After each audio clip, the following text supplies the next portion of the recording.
오늘 함께 보실 말씀은 요한계시록 2장 8절에서 11절까지의 말씀입니다. 요한계시록 2장 8절에서 11절까지의 말씀, 신약 400페이지에 있습니다. 요한계시록 2장 8절에서 11절까지의 말씀, 우리 네 구절을 교독하시도록 하겠습니다. 제가 먼저 읽겠습니다. 서머나 교회의 사자에게 편지하라. 처음이며 마지막이요 죽었다가 살아나신 이가 이르시되 내 환난과 궁핍을 알거니와 실상은 내가 부요한 자니라. 자칭 유대인이라 하는 자들의 비방도 알거니와 실상은 유대인이 아니요 사탄의 회당이라. 너는 장차 받을 고난을 두려워하지 말라. 볼지어도 마귀가 장차 너희 가운데서 몇 사람을 옥에 던져 시험을 받게 하리니 너희가 10일 동안 환난을 받으리라. 내가 죽도록 충성하라. 그리하면 내가 생명의 관을 내게 주리라. 함께 읽겠습니다. 귀 있는 자는 성령이 교회들에게 하시는 말씀을 들을지어다. 이기는 자는 둘째 사망의 해를 받지 아니하리라. 아멘. 박해석에서 인내하는 교회라는 제목으로 오늘 두 번째 우리 서머나 교회에 대해서 함께 또 말씀을 듣고 기도하는 시간을 가지도록 합니다. 어제 여러분 이제 서론을 통해서 말씀드렸던 것처럼 7교회에 하나님이 허락하신 말씀이 임할 때에 이 패턴이 있다라고 말씀을 드렸습니다. 예수님이 어떠한 모습으로 보이는가? 칭찬, 그리고 책망, 권면과 교정을 하시고 마지막에는 이 상을 주시는 이 패턴으로 나와 있습니다. 근데 이제 오늘 이제 두 번째 교회를 볼 때에 이러한 패턴으로 쭉 가다가 없는 부분이 나옵니다. 오늘의 이 서머나 교회는 책망의 부분이 없어요. 없습니다.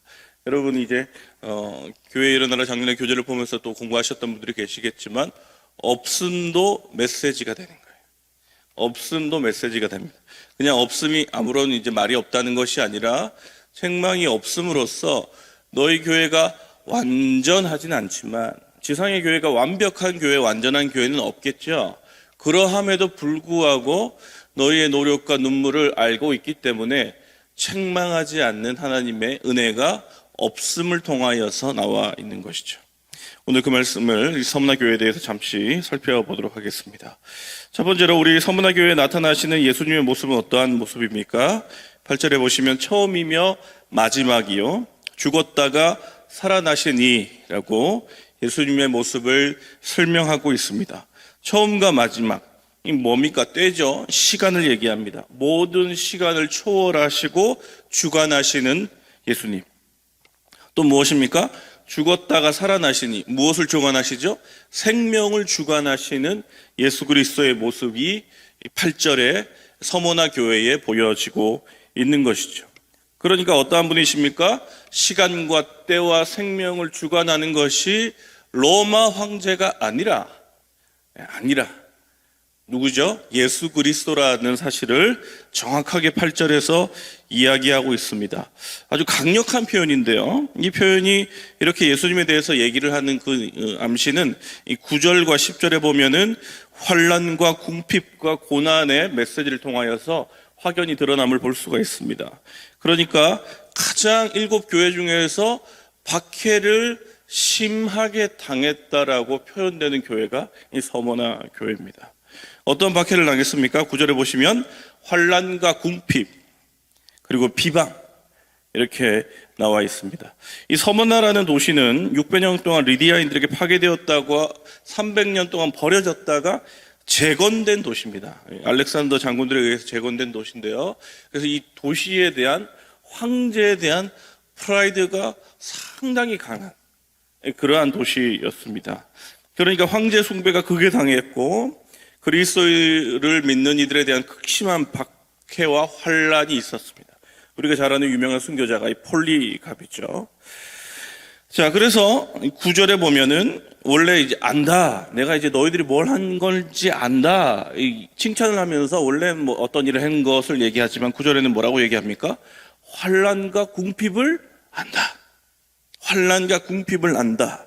이렇게 얘기를 하고 있는 것입니다. 이 환란과 궁핍과 비방, 이 환란 전체적인 큰 고난을 얘기하고요. 궁핍과 비방이 이 내용입니다. 궁핍은 뭐예요? 쉽게 말하면 가난해지는 겁니다. 예수님 믿는다고 가난해지는 거예요. 여러분, 왜 가난해집니까? 상업과 노동으로 물건을 팔고 먹을 것을 사는 길드나 상회에 들어가야 하는데, 그러면 어떻게 해야 됩니까?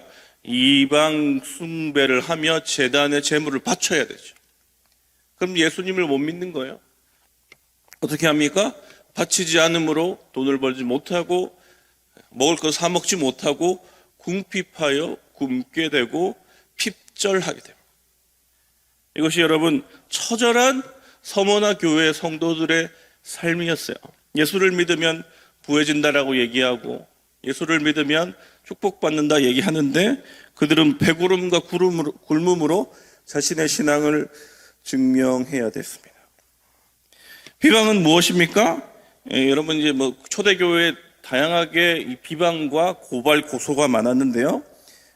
이 성경의 말씀을 자세히 읽지 못하면 형제 자매라 말하면서 사랑에 입맞춤을 한다. 로마서에 그런 내용이 있지 않습니까? 그게 이제 사랑으로 형제를 자매를 섬긴다는 건데 근친상간한다. 그죠? 하나님 외에는 신이 없다. 하나님 한 분만을 신으로 얘기하는 유일신론자들인데도 불구하고 수많은 신들은 없는 신이다라고 얘기를 하니까 뭐라고 얘기합니까? 무신론자다. 이렇게 고발과 뒷담화와 수군거림으로 도시 전체에서 그리스도인들은 왕따 당했습니다.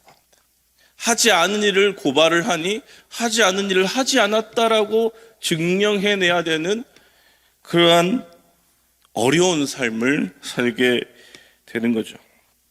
예수를 믿는다고 하면서 직장에 가니까 월급이 반이 깎이고 남들이 해야 되는 모든 야근을 도맡아 하고 일을 열심히 했는데도 게으르다라고 뒷담화를 하고 열심히 장사해서 좋은 물건을 내놓았는데 기독교인들이 만들었다라고 더럽히면서 사지 않고 사랑하는 우리의 아이들이 나가서 놀이터에 노는데 다른 아이들이 더럽다 말하면서 아이들에게 놀이터에 나가라 하면 그게 서머나 교회의 현실이었어요. 온 도시가 그리스도인들을 왕따시켰어요. 사랑하는 여러분, 교회를 다닌다고 이런 불평들과 압제와 눈물 가운데 있다면 여러분은 어떻게 대응하시겠습니까? 맞서 싸우실까요? 서머나 교회는 이러한 눈물 가운데서도 묵묵히 예수 그리스도를 섬겼습니다. 묵묵히. 어제 이제 제가 새벽 기도를 마치고 이제 들어가려고 가는데 이제 차를 딱 탔습니다. 이제 설교를 하고 이제 기도를 하고 차를 탔는데 차 앞에 이제 유리에 뭐가 있는 거예요. 뭐지? 딱 봤는데 이제 차를 잘못된 것 같아요. 제가 이 식당 앞에 됐는데 원래 이제 주차장이 되는데 제가 설교 준비하다 좀 일찍 왔으니까 이 음수가 있더라고. 음수가 일부러 해놓으신 건지 실수인 건지 모르겠어요. 그래서 뭐지 보니까 음식물 쓰레기가 그 위에 이제 올려져 있었습니다. 그래서 그러면서 이렇게 설교도 하고 기도도 하고 나왔는데 이제 하나님이 왜 나를 이렇게 그러면서 나와서 그래도 기쁜 마음으로 가야지 하면서 이제 물티슈를 가지고 딱 끌렸는데 음식물 냄새가 확 코로 들어오는 거예요. 여러분 이 마음에 너무 불쾌한 거예요. 그 식당에 나온 것 같아요. 제 생각에는 실수인 것 같아요. 실수신 것 같아요. 왜냐하면 그 차 댄 곳 옆에 그 음식물 쓰레기통들이 좀 있었거든요. 거기 피해서 됐는데 되지 말라는 의미인지.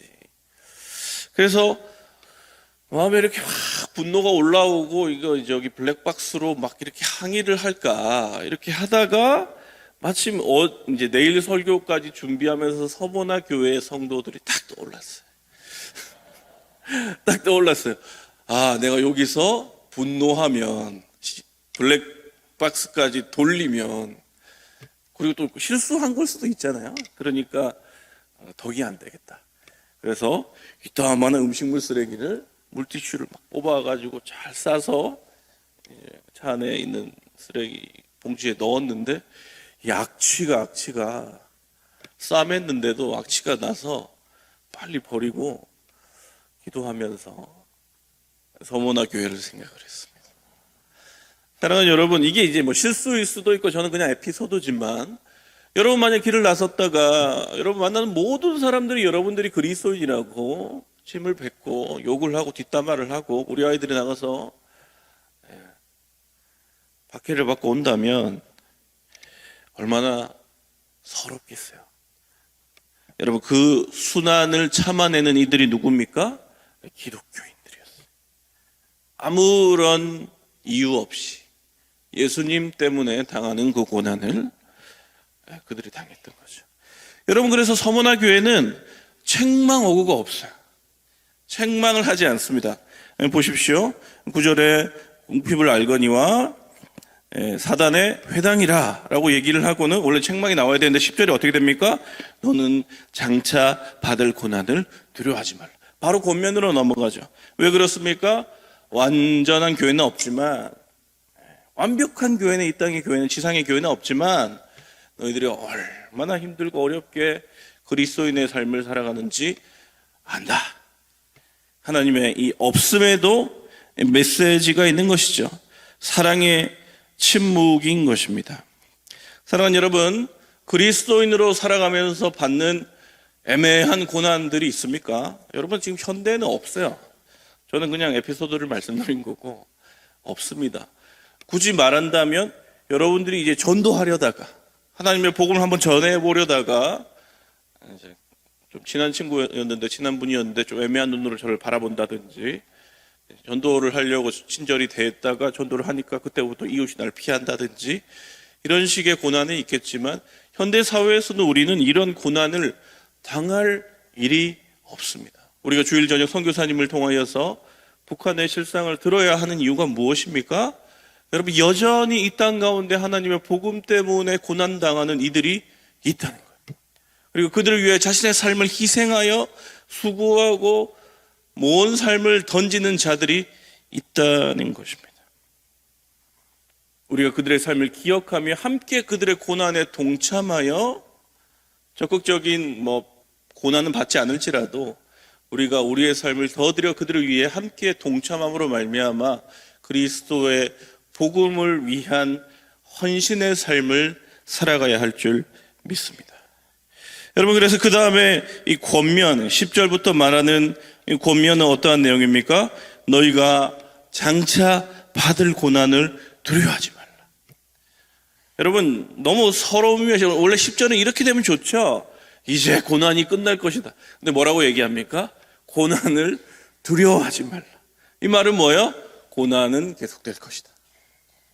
고난은 계속된다는 거예요.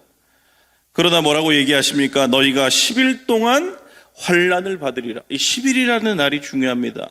원래 여러분, 하나님께서 주시는 고난과 세상의 고난은 언제가 끝인지 몰라서 힘듭니다. 10일이라 딱 열흘이라는 말이 아니에요. 끝날 그날이 언젠가 있다는 겁니다.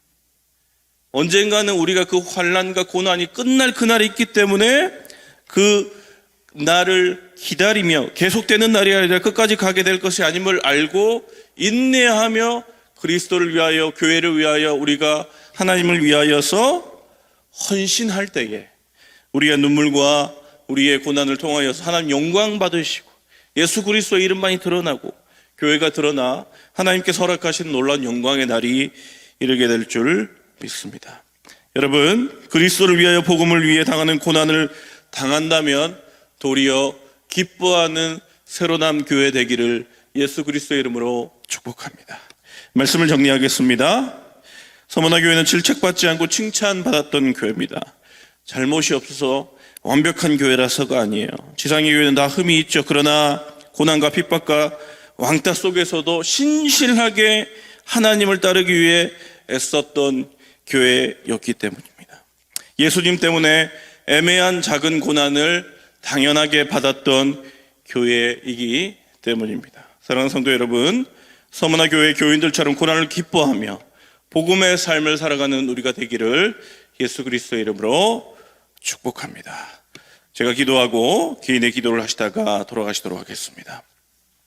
하나님, 감사합니다. 오늘 서머나 교회를 통하여서 다시금 우리의 삶이 어떠한 삶이 되어야 할 줄 생각해 하시니 감사합니다. 축복만을 바라고 큰 길만을 바랬던 우리의 삶이 다시금 예수 그리스도 때문에 받게 되는 작은 고난을, 큰 고난을 묵묵히 걸어갔던 서머나 교회처럼 우리 또한 그러한 교회 되기를 소원하오니 좁은 길, 작은 길, 낮은 길로 걸어가는 우리가 될 수 있도록 함께 하시고 인도하여 주시옵소서. 감사드리며 우리 구주 예수 그리스도의 이름으로 기도드리옵나이다. 아멘.